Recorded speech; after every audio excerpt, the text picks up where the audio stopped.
Hey, good morning, good afternoon, good night. Welcome back to VIOC in action. This is your boy, Mr. Leon Hunt, better known as Mr. Rasbooks one time for the one time count, cool count, quench. Once again, Happy New Year's to everybody. Hey, like I tell you guys, man, straight Happy New Year's for everything. I know we've been missing listeners from last week on to the next. But guess what? It's 2020. It's a big year. We're getting ready for Tokyo 2020. Japan, we coming for your man, for real, for real. And we're still going on to our current segments as our shows. We're still trying to have our past Olympians on the show so we could actually hear about their experiences of how they got to become a Virgin Island athlete and then how they got to become an Olympian. We done heard from Kylie, we done heard from Tabari, we done heard from Clayton, and of course, every show we know we got a good nice show today for Iron Man because this one of my boys here. I mean, everybody's my boy, but this one here is my boys, and VIOC in action is the only place we could get this exclusive interview. Because guess what? We all need to talk about our Olympic movement and all our national athletes and updates, and this is the only place you could get it from. You check. So look, today we got a hey, this is my boy here, so, this show here gonna be turned up for everybody across the territory. My boy, Coach Durant, what's up, man? Good morning. Good morning. Hey, Thanks for having me. Yeah, what you saying, man? Everything good? I can't complain, other than dealing with the cold up here, but yeah, everything's good. Well, I got to spend the holiday season on St. Croix, That's true. I got to warm up and charge up a little bit so we could take on this season. Yeah, I know. It's I was over there for St. Croix Festival, St. Croix Carnival, so everybody will know. That man tried to lash me last week talking about it's called a festival, it's not called carnival. Look, it's carnival time. It was in St. Croix. It was a great time and it was nice. It was raining a little bit, but the sun was out, so we were good. Everything was safe. Exactly. So let me see, Coach Durant. Let me see. Hey guys, this is Coach Durant up there in Cornell, Itikola. I'm gonna call it Itikola Cup, the cold boy. Look, man, I remember spending that time up there. Probably about 4 years now, and it was like negative 10s and 13s, just automatically like late nights, and I was like, man, what in the world am I doing? Training up here for track and field in the middle of nowhere in the cold. Yeah, if you used to be completely bundled up, you could only see your eyes. Yeah, man. Hey guys, let me tell you, when you in the middle of the mountain and it's cold, and all you have to do is you literally just wake up, it's freezing, you go to practice, it's cold up that whole mountain there, then you just train and you come back again in the evening. But all you got to do is train. I had to put myself in that particular environment for the particular goal I wanted. And that particular year, we was going after Pan Am Games, which was 2015. But we won't get to that a little bit later on in the show because we ain't here to talk about we here to talk about my boy, Coach Durant. So, Coach Durant, for the listeners out there who don't know who you are, well, who are you? Where you from? And how did you get into track and field? Wow, that's a long story. How did I get into track and field? Well, I started running track back in second grade. I went to St. Mary's on St. Croix. So I was born and raised on St. Croix in Christiansted. All right. And I went to St. Mary's. I ran track there from, second grade until I graduated from there. I ran with Coach Charles Galvin. Okay. In the House and Fox Track Club. So that was really my first experience with sports in general at St. Mary's School. Ran track, played soccer, all those different things, and just coming up, I participated in all the the local competitions. Ran in the children's race and all that stuff. And then eventually when we had youth games, I ran in that. And then as I got older, I represented the VI in the Central American and Caribbean Games, the Pan American Games, and eventually the 2004 Olympics in Athens. So really just been. So you say it so nice and clear, like, hey guys, look, man, all you gotta do is run. You just run all the games, and then you just end up in no. Okay, all right. So you known as the running man, like literally. I remember seeing an article. I don't know what. I think it's when you went to the games in Dominican Republic. You had an article down there in Harvey's restaurant. It said the running man.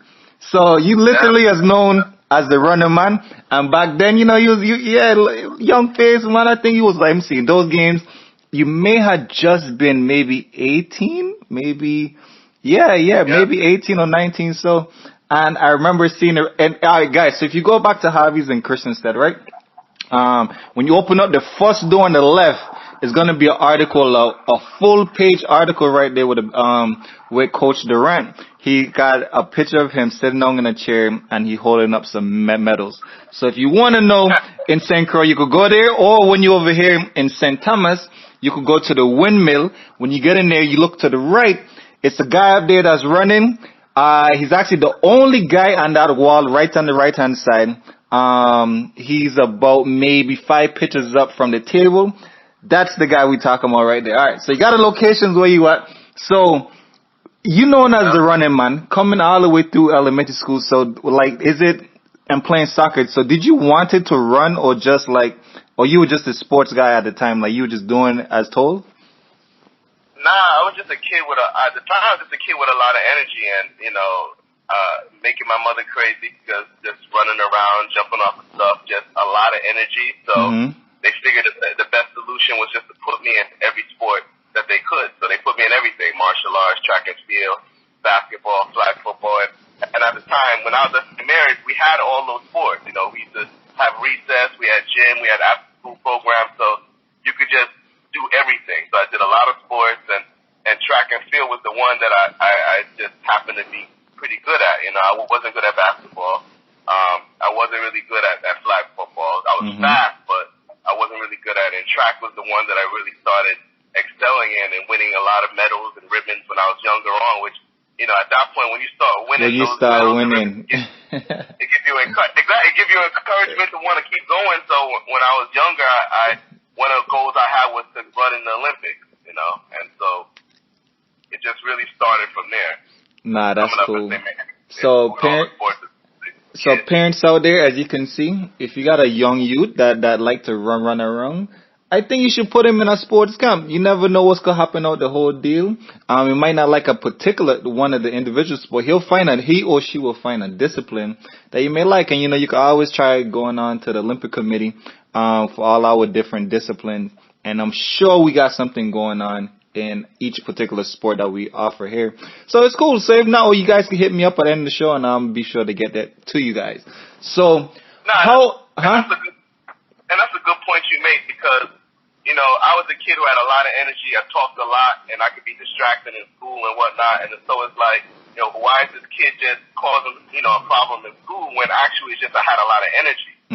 So once you put me in the sports, that kind of dealt with that issue. I would just pass out after school. It pushed that focus, that energy somewhere, someplace else. And another thing that my mother made sure of is that I never missed a track practice. So once I started running track, it was practice every day, consistent. I never missed it, and she made a sacrifice to make sure that I have it.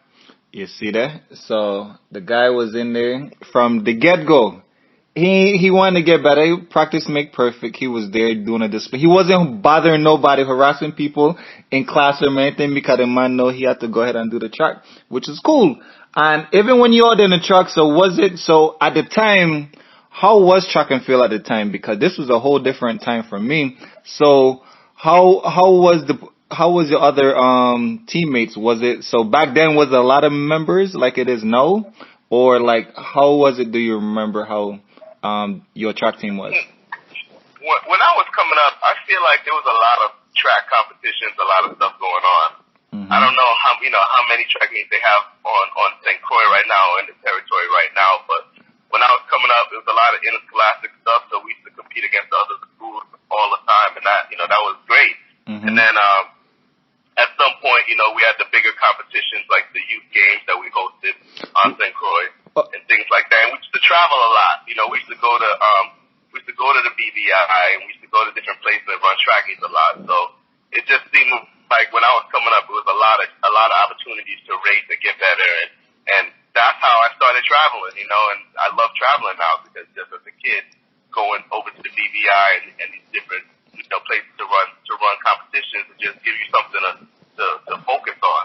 So as you say, traveling, when you went to university, which I mean, growing up in the Virgin Islands and going to the mainland is always a big change for athletes here because they're the best in the territory in the region, and then they get to the States to the university, and some people don't know how to take that. So how did you take that once you left the island and went to university?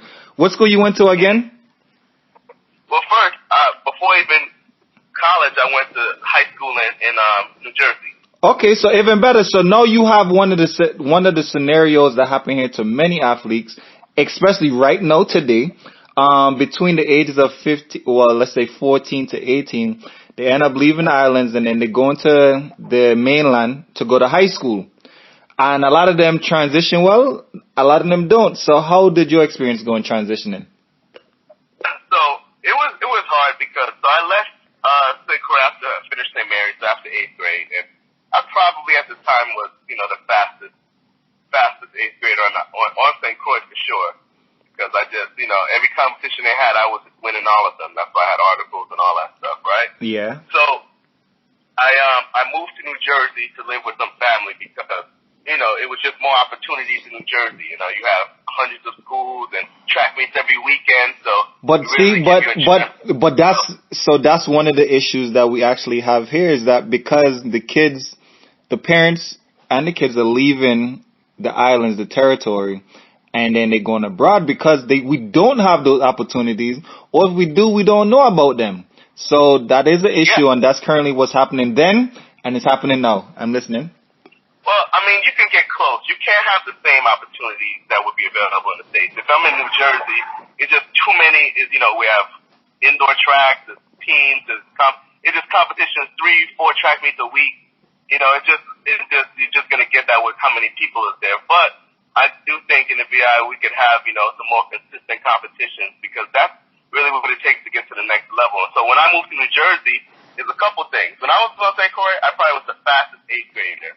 When you move, you're a regular person at that point. Mm-hmm. So if you want to be the fastest, you have to now work at a different level. It makes you either grow or just, it's either going to make or break you. So you're either going to realize that, hey, I really want to be good at this and I have to get better, mm-hmm. or you just be like, it's not really my thing, I'm going to move on to something else, right?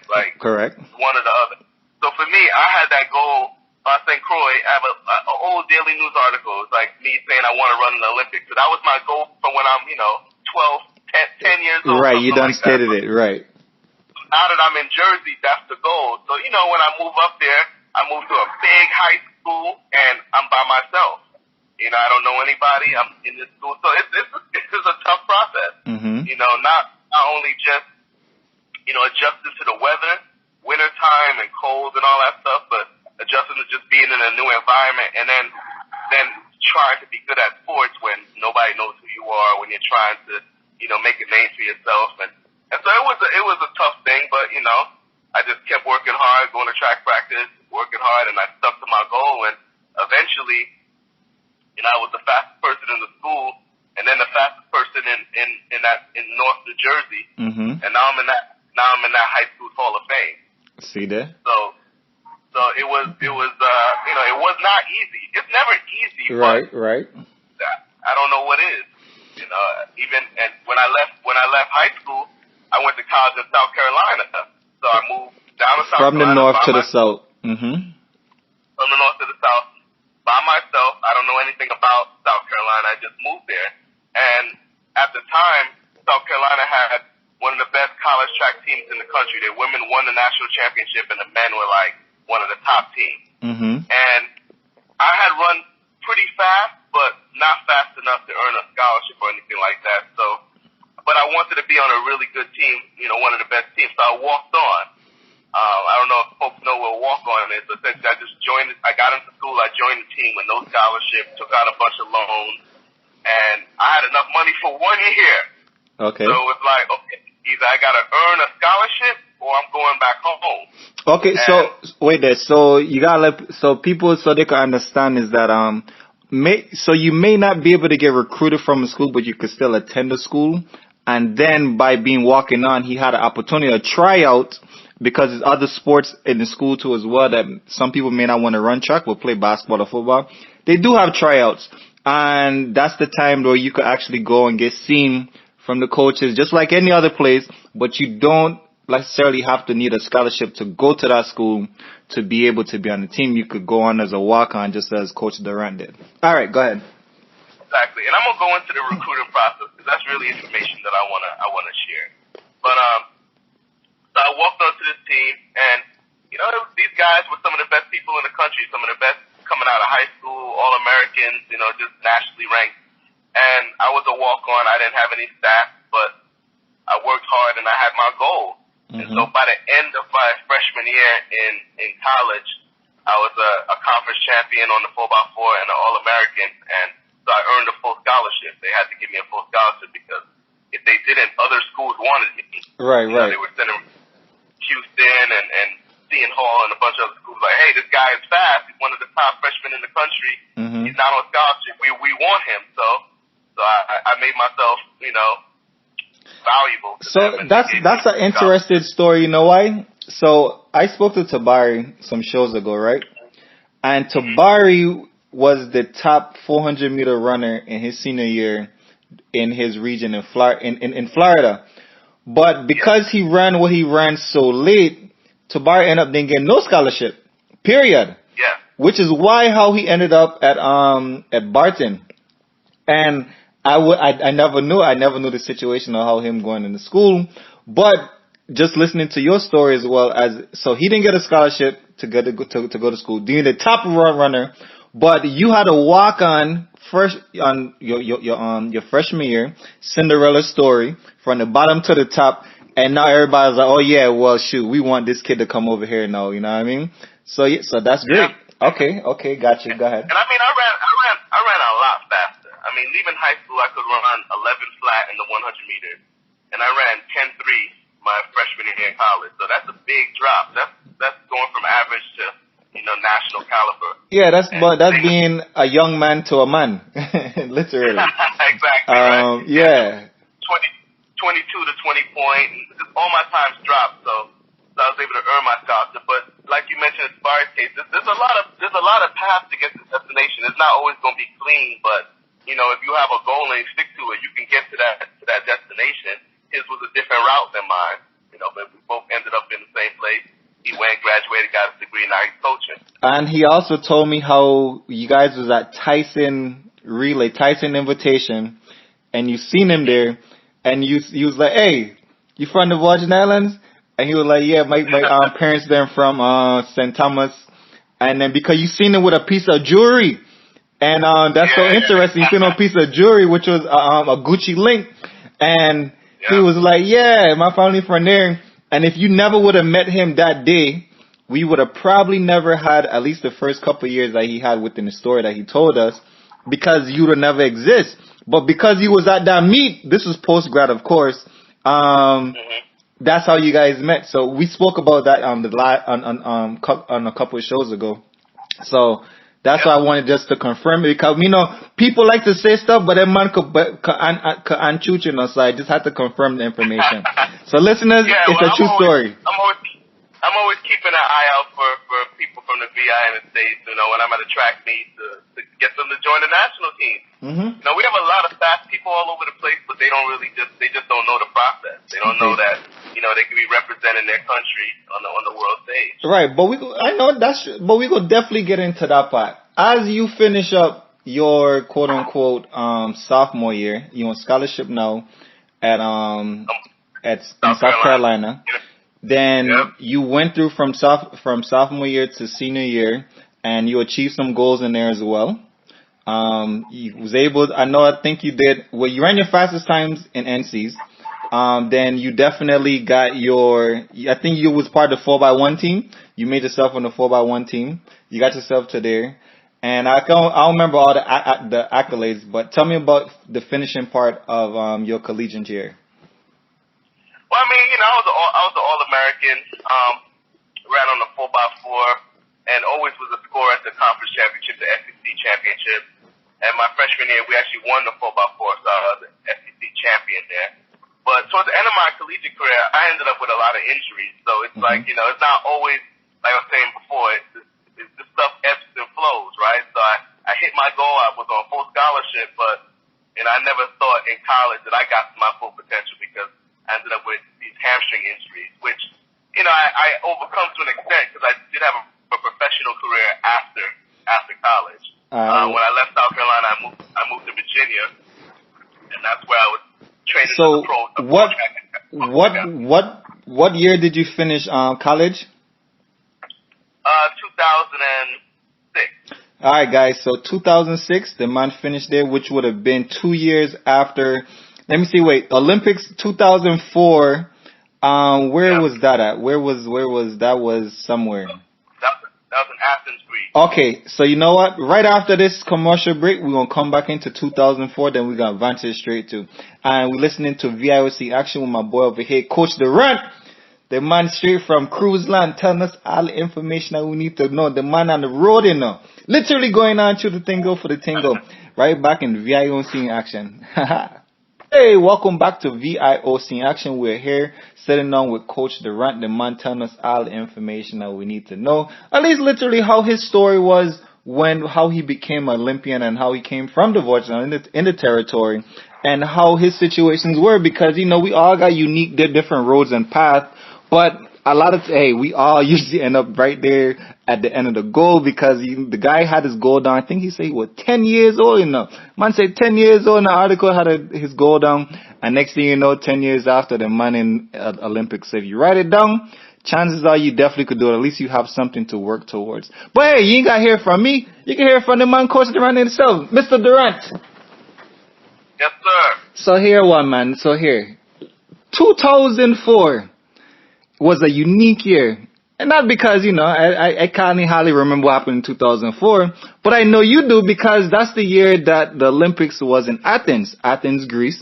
And we all know the first Olympics was in Greece. So it's kind of good. Well, it's a good story because, one, that's when it actually returned back to, I guess you could call it the motherland or however you want it. But they brought back the Olympics home, and you had a chance to experience that. But before you got to experience that, how did you even qualify for 2004 Olympics? Well, so at that point I was a sophomore at South Carolina, and I had run fast already. And at the time, the qualification standard, it was a little different. Now it's just an A standard, but before they had a B standard. So, you know, I was able to hit the standard and represent the VI in the 100 meters out there. And it was, that was my dream. It was at the home of the Olympics, Athens. It was exciting. But now that I look back at it, I realized that, you know, I didn't appreciate it as much as I should have. Mm-hmm. Well, okay, so let's start. When you knew the standards to go into the 04 Olympics, that same year going to a sophomore, did you know that same year you was like, okay, I going to qualify? Like, your plans was to qualify for Olympics that year? My plan was to qualify, yes. So my whole mindset was I need to run fast this year and qualify, make it to the Olympics. And this your first year on scholarship being at South Carolina too, because it's your sophomore year. So going year. you got your scholarship, you got sophomore year, you did indoors, you could qualify outdoors. This is your outdoor time now. After spring, we're talking about April time. You got about next 8 weeks to qualify. Yeah. And I ran fast indoor that year. I think I made the nationals in the 60 meters. Mm-hmm. So in indoor track, it's kind of hard because you have to be top 16 in the country. So, right. So I had a pretty good 60. So I was already on the right track by the time I was going into the outdoor season. And so when you did find out when you qualify, wait, so who told you was qualifying anyway? Like, did you just already contact the national team, or you just was like? At the time I was still in contact with one of the national team coaches, Charles Dolphin, okay. And also with Wallace Williams, the General Secretary of the Track and Field Federation. Mm-hmm. Everyone should know Wallace at this point. Right. And so, you know, Wallace has known me since I was a little kid running in the children's race. And so he just had been, you know, informing me about the process, and I had been keeping in contact with him and whatnot, updating him on my performances. And then, so once we got within the qualifying period, and I was able to, get within the beef standard and qualify. He had everything set up, so that was part of the Olympic contingent.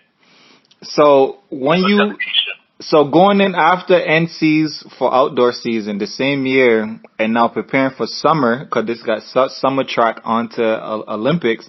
When you came back home with Charles Goffin or whatever, how you guys train, how was the entry to Greece at the time? So when August came, when you got to Greece, tell us about that experience. Well, I mean, it's hard to describe something that big. You're just trying to take it all in. Usually when you go to something as big as the Olympics, you come in and it's pretty well organized. You get off the plane, they have folks waiting for you there to kind of get you through the credentialing process, because you can't do anything without this credential that you have to hang from your neck. Correct. Your ID badge. Everyone has to have it to get entry to the Olympic Village and all that stuff. So that's the first part. So they just get you going through that and shuttling you to the Olympic Village. And usually something that big, it's a big check-in process, because you gotta go through security and all that stuff. But once you're in the village, it's an exciting thing. You're seeing the best athletes on the planet. They're there. You might walk by and see, some NBA player who represents their country, if they're not from the U.S., wherever they're from. So it's just really an amazing experience. It's pretty, it's hard it hits you pretty fast.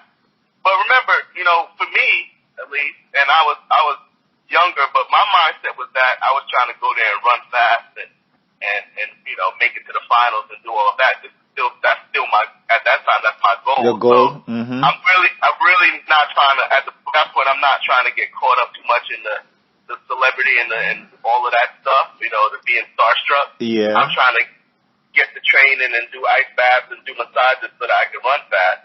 And I got in a little bit of trouble because, like I said, I was a young guy, and in my head, I'm like, hey, I'm here to run. That's what I'm here. This is business. And so I was told that the opening ceremony would be, like 12 hours, 15 hours, and you have to walk all day long. Yep. So for me, that sounded like a terrible idea. It sounds like you had a lot of energy comparing to remember when you said when you was a young kid, man, you had all energy. So what, you just slept in or something? Like, what happened? You couldn't stay up? No.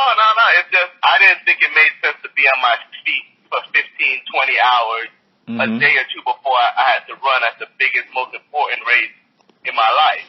Okay. So for me, it was an easy decision. I was like, I'm not walking in the opening ceremony. And as a younger guy, I didn't really understand what the opening ceremony was. Okay. And so I didn't walk in it, and I had a lot of upset people in my family. Everybody was upset with me because I didn't run in the opening ceremony. And so I'm lucky enough that I got to go to the Olympics again later on as a coach. And I really, was able to appreciate being in the opening closing ceremony. Yeah. And also, go ahead. And at the time, when you're a young guy in the Olympics, you're like, I'll walk in opening ceremony next time. Not realizing that it's probably never going to be another time. Right. Because that's one of the things about being Olympian is that I ask everybody is when you walk through the stadium and seeing those thousands of people there and feeling the energy, and when they say Virgin Island, and then they come through and you like, all right, you got somebody holding the flag, and then you got the signs up and you got your delegation there and everybody waving. But I mean, this, yes, is on TV and it's not overrated because you there representing a country. So you there at the biggest event in the whole world and you representing your country with a wave, and you're showing everybody like, hey, we are a product of the Virgin Islands, and here we are in our unique colors, because, every country got some unique suits or different Hawaiian shirts or whatever the case may be. And we're there, and you might only have like 60 seconds or 2 minutes, but that's a long time in TV time. So that's why I'm thankful that I got to go again to the Olympics in 2016, because, I got to walk in the opening ceremony. ceremony with the VI team, and it's unbelievable. It's an unbelievable experience. It's nothing like it. The energy is it's the house, the people, the stadium is alive, and they call out your country, and it's amazing. It's nothing like it. It's hard to describe. All right, so you missed out on the first one. You got the next 3 afterwards. So do you now, what would you tell people now, given the chance that everybody, so now this is 2 things, like you said, you're an athlete, you don't need to be standing on your feet, which is one, that's a good, that's legitimate. It is. But also, it's the other moment, like, if you are ready, so what's your take on it now to other athletes that's coming up? I mean, we got Olympics this year, 2020. What's your defense on it now, or your point of view now? If an athlete say, hey, coach, man, look, I got to run tomorrow, or maybe next week. I don't know, because, the opening ceremony, you still got a whole 2 weeks, 2.5 weeks worth of events. So what's your take on it now, as we go into 2020? My take on it now is that it's a once-in-a-lifetime experience that very few people on this planet get to live through, and so if you're lucky enough, blessed enough to be able to be in an Olympic opening ceremony, then you probably need to participate in it. All right, and you know what too? Honestly, it's not even that bad, because after you don't wait for the X 4 hours, because it is about 4 or 5 hours wait. Once you get through and they call your name and you go sit down, you could leave. Well, you could set up an arrangement with your delegation that, okay, you could go back to the hotel. So the whole 12, you're right. I'm not going to lie. It is a long time to wait. But after you done see the camera and wave, you could go right back out. You got a cab or your delegation set up something with your attaché with the driver. And cool, you go back, you have dinner, and boom, you get ice bath or whatever, and you go to sleep. There it is. Exactly. Massage. But here's the good part. You get to see yourself the next day on YouTube and say, okay, hey man, look, you can fast forward it all the way to Virgin Island, and you're like, look, you're like, yeah. You know what I mean? So, all right, got it. There was. So how was your competition? Since you decided to sleep all the whole time, when you got to competition, like, how was that? Oh, I choked up. I didn't run fast at all. Right, but not necessarily running fast, but just okay. So you went in the semis. Wait, cause you got to go through rounds. So your time came to go through the rounds, and first round of the 100 meters, and I just didn't run my best. Okay, so what would you tell somebody now that even, that's the biggest meet in the world is the Olympics, but somebody to a regular track meet, So it's track season now, we're indoor. Kids have their competition coming up. So what would you tell a kid now going into even this first meet or even championship or whatever it may be? Like, go ahead. Well, I have a different perspective now because I'm a coach. Right, so that's why I'm asking you now, right? That's why I'm asking you now comparing to back then. So what would you tell somebody now? Well, I coach an Olympian now, and so for me, it's about mental preparation. So that's something that you have to start working on way before you get to something that big. Mm-hmm. Making sure you're actually mentally prepared to compete. So I was physically prepared to compete, but mentally I had not gone through my race plan. I had not done enough visualization and kind of setting it up, and I didn't have enough confidence to execute my race properly. So, that's something that a coach and athlete have to work on together. Okay, the preparation. So here on out. So coaches out there, you had a good tip. Don't wait till the biggest event or the championship to start doing new things. Like, go in there and do this. They're like, nah, you work on this stuff way. Mm-hmm. You're in a stadium with 100,000 people, lights everywhere, your name, the camera in your face. If you're not used to a big TV camera in your face when they're announcing your name and then putting you on the screen with your best time and your country, if you're not used to that, well, it could be a shock to the system. The good thing about the kids them now, I'm calling them kids because everybody done them my kids, is that everybody got a social media and they used to selfies, so everybody used to seeing themselves So they shouldn't have a problem with that right now in this age. But after, huh? It's a little different in real life, though. Yeah, it is. Cause your nerves them going and you like, oh man, your adrenaline going, you like, oh shucks. It's a lot of people in the stadium. It is.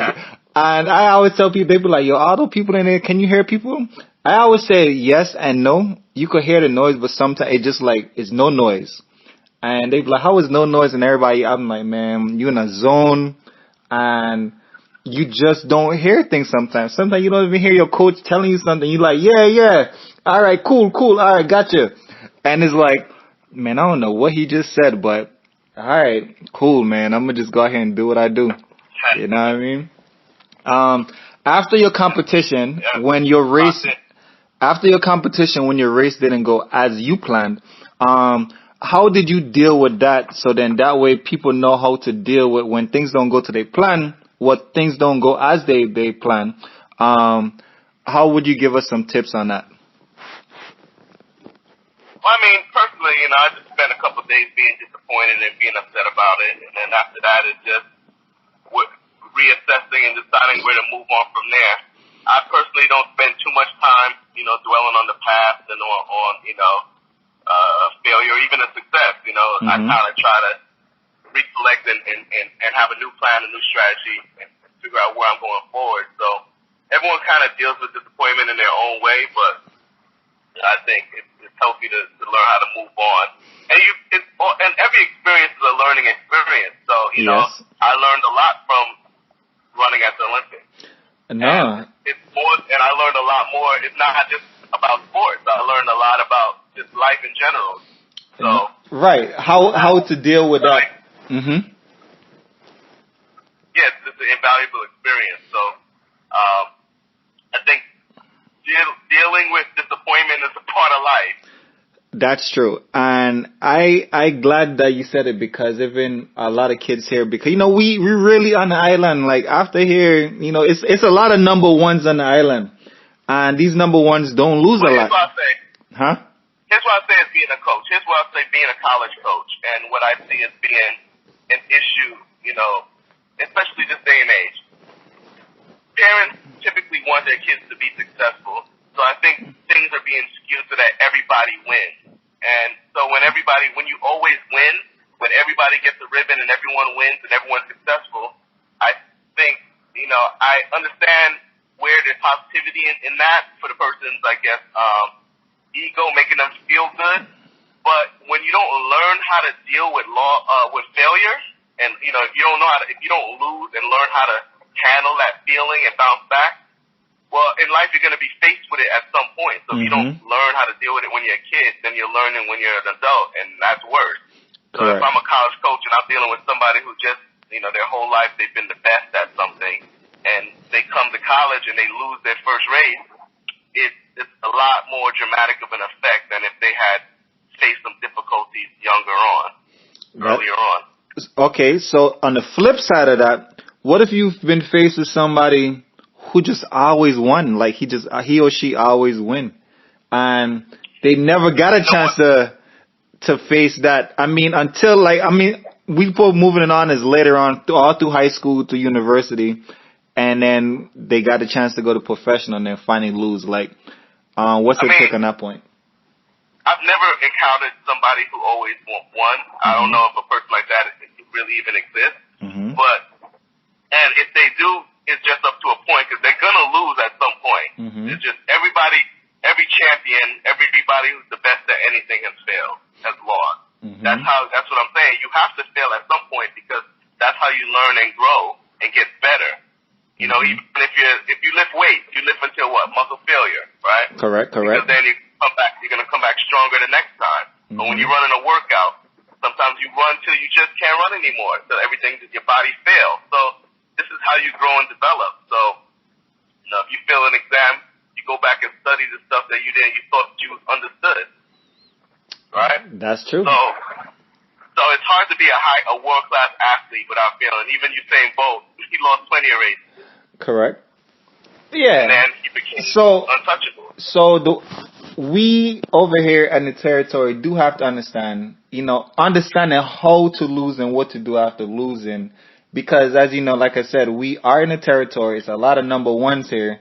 But as you go on to the mainland across the world, international, you become a number, and then you got to build up just the same ways as you did. Same story, same formula works over the whole course of time, and that's just how it is. So they definitely got to learn they got to learn it. If not, tough luck. You know what I mean? They gotta get tough luck to check. I'll tell you one thing. When I left St. Croix to go to New Jersey, I took a risk. It was a risk that I would go out there and fail. Mm-hmm. And the same risk that I took when I moved to college in South Carolina. Right. The same risk that I took when I decided to be a pro athlete. Mm-hmm. And the same one when I went to start volunteer coaching. This is, that's just part of the game. Hey, there it is. And hey, I gonna take it from you because the man know what he's saying. The man know what's going on. And listeners out there, the man they hear now. I don't tell. The man is known as the running man. Check out the man. A big article over there. So in Harvey's restaurant in Christian Stadium. No, go over there to Windmill. He's there. The information is there. He's telling you guys here today.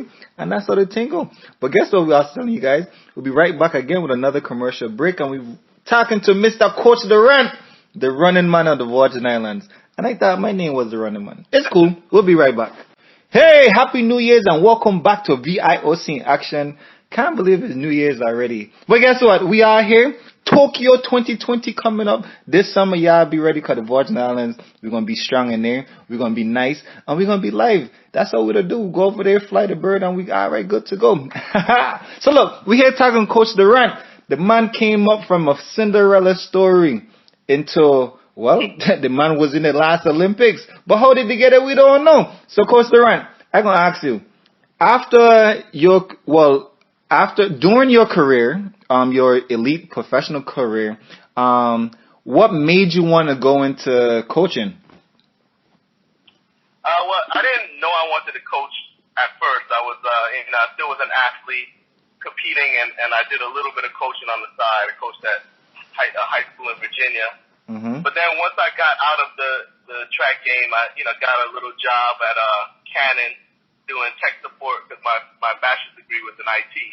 So okay. I was doing tech support, and I just I realized I hated it. I didn't like sitting in a cubicle. I liked the idea of being outside and traveling and things like that, things I associate with track and field. So I wanted to try to get back into the track and field game, although I knew I was finished competing. And so the only way to really get into the college coaching game is volunteer coaching, because it's hard. No one's going to hire you unless you have some years of experience. So I moved to Illinois and I volunteer coached at University of Illinois for a little bit. Mm-hmm. And then I flew back to, it's actually a long story how I got into coaching.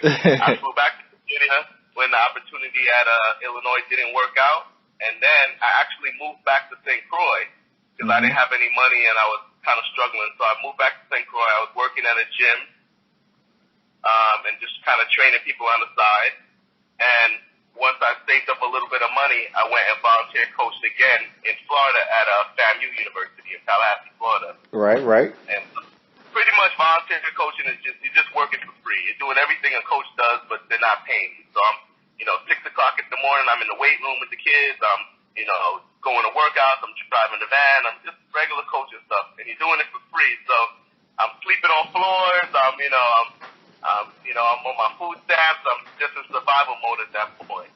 Right. And, I did really well. My first couple of athletes were really successful. You being one of them. Correct.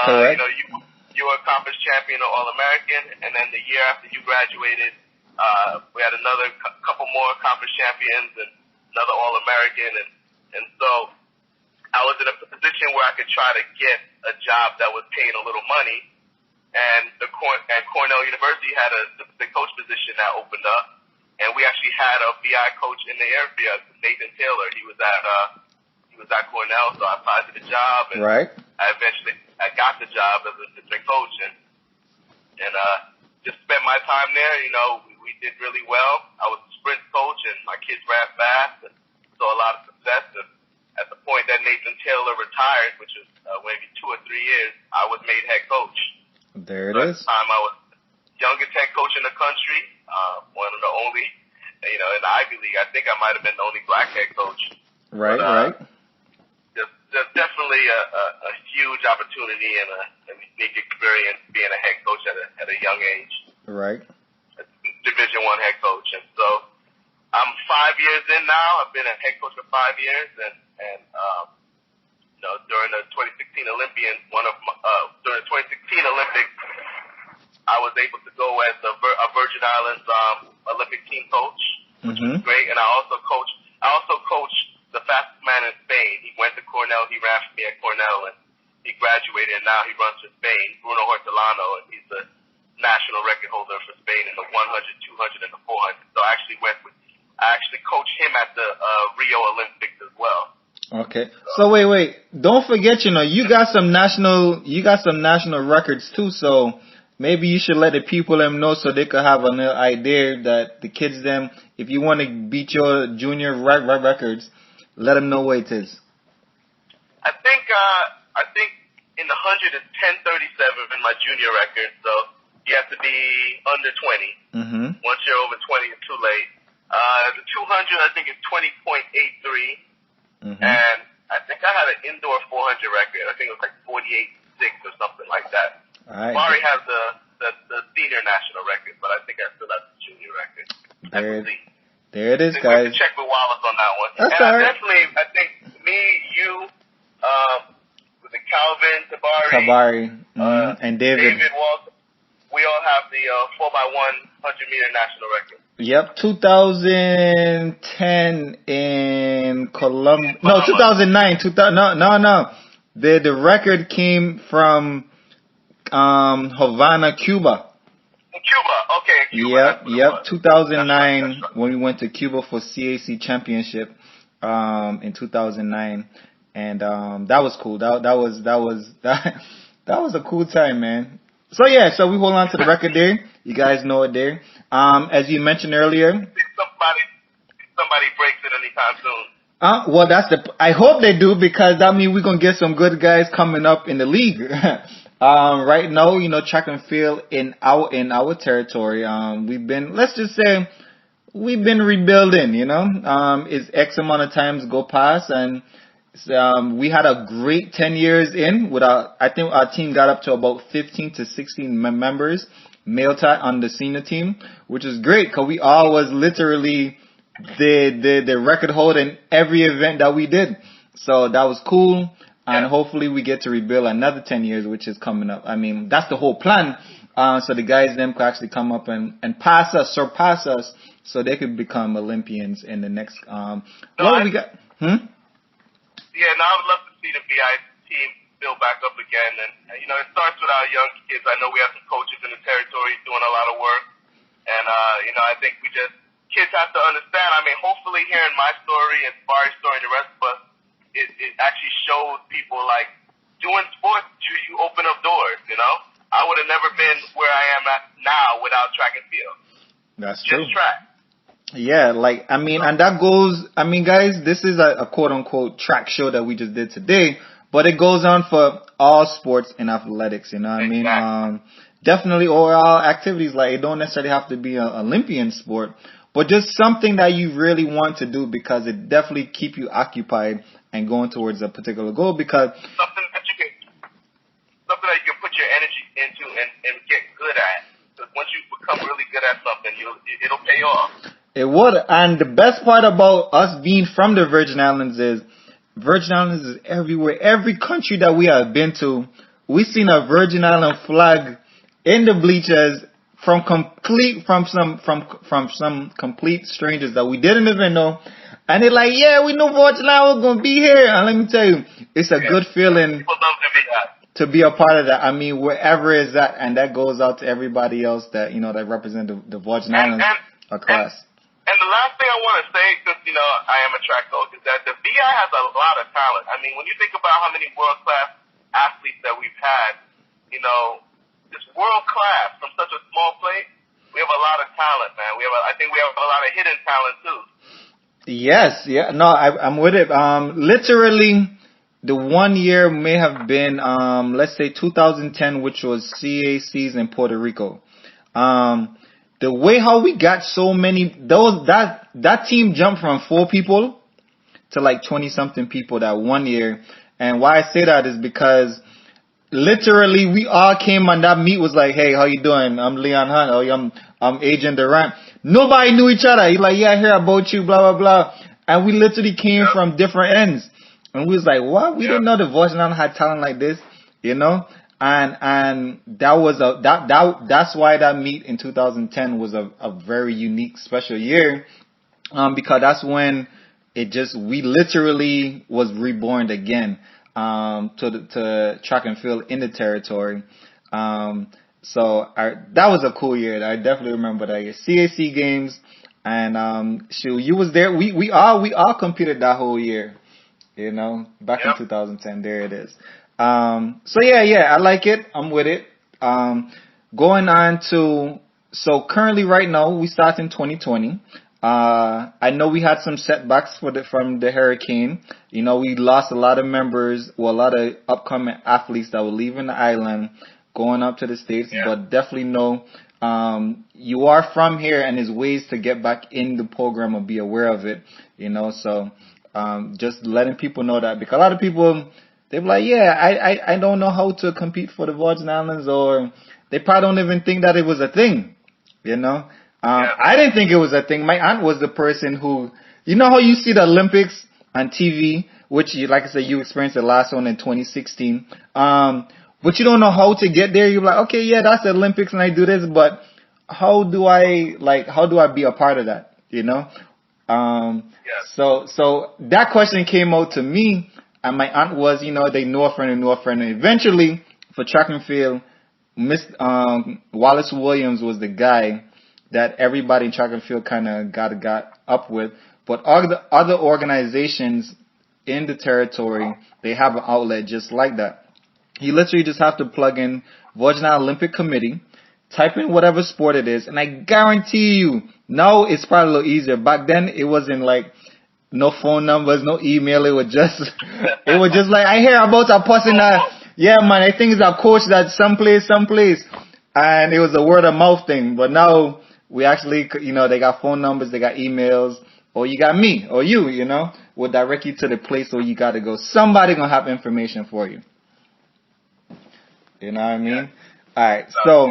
So now you preparing for this 2020 season. What are your plans going in? Well, it's already in now. So what's your current plans in now, and then going on to the summer? Well, right now, I mean, I'm a college head coach, so I have a whole program that you know I'm responsible for, and we're in our indoor season, so that's underway. Just competing. You know, our conference championship is coming up in a month and a half, and we're hosting that. So okay. So that's gonna be you know, a big deal for us. And I still coach the guy from Spain, the national record holder. I'm training him for the Olympics now, and he's gonna start competing soon. And then you know, I'm working with Wallace, and hopefully we have some a track team going this year. You know, I know we have some folks training for it. I know Eddie has been training hard. I think Laverne is training. Correct. You know, we have a bunch of athletes that are still working hard. So. All right, there it is. We have a nice delegation. No, definitely. I could see this year going into the Olympics. We definitely, I would say, from the track and field side of things, we should have about 3 to 4 members on there now. Possibly 2 girls and 2 guys. And I think for now that's strong for us because, like I said, we're rebuilding. And the junior team, which is a team, because we don't really have any seniors. We got a lot of juniors that's coming up. Them on the other standpoint,